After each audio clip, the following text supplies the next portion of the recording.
The cost of equity represents the minimum rate of return that a company must offer investors to compensate them for the risk of owning its shares. Unlike debt holders, shareholders are residual claimants and bear greater uncertainty.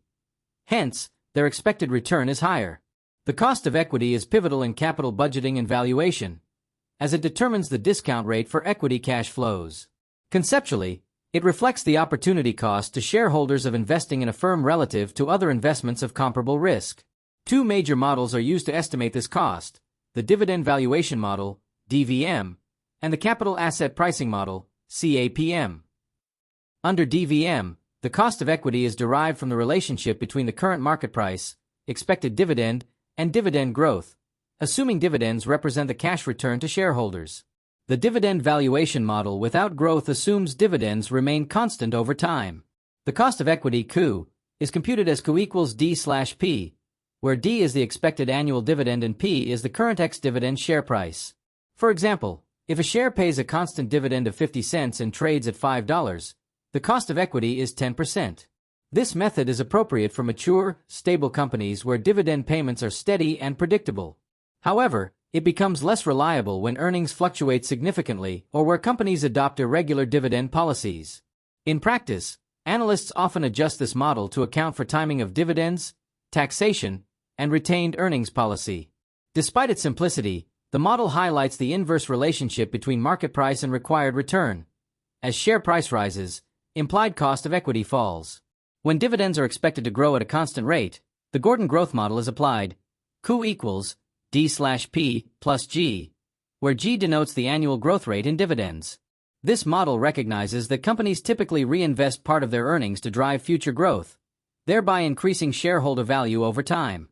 Estimating G can be achieved through historical dividend growth trends or sustainable growth formulas, such as G equals B times ROE, where B is the retention ratio.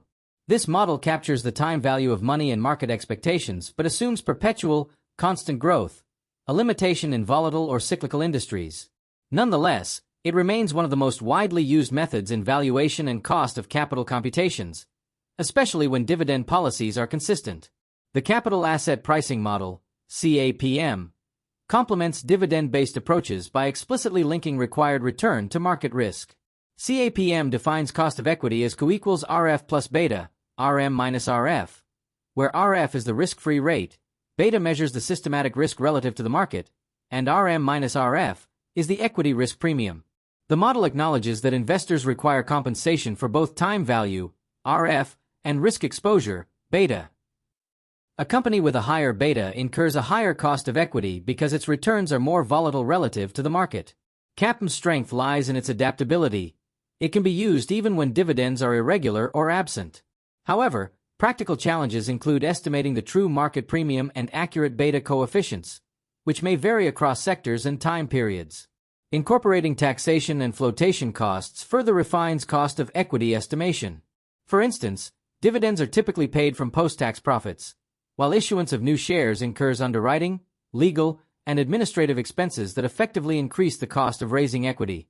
Therefore, the adjusted cost of equity becomes CU equals D/P minus F plus G, where F denotes flotation cost per share.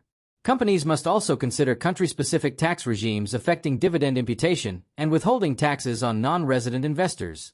These adjustments are critical in cross-border financial management, ensuring that capital cost estimates align with actual investor returns and corporate tax policies. In conclusion, the cost of equity encapsulates both the financial risk and market perception of a firm's investment potential. It serves as a benchmark for assessing project feasibility and shareholder value creation. While the DVM and CAPM differ in assumptions and data requirements, both underscore that investors demand a premium for bearing risk. Management's responsibility is to optimize retained earnings, dividend policies, and communication with investors to minimize equity cost without eroding market confidence. A miscalculated cost of equity can lead to incorrect valuation, suboptimal capital budgeting, or dilution of shareholder wealth, reinforcing its centrality in strategic financial decision-making.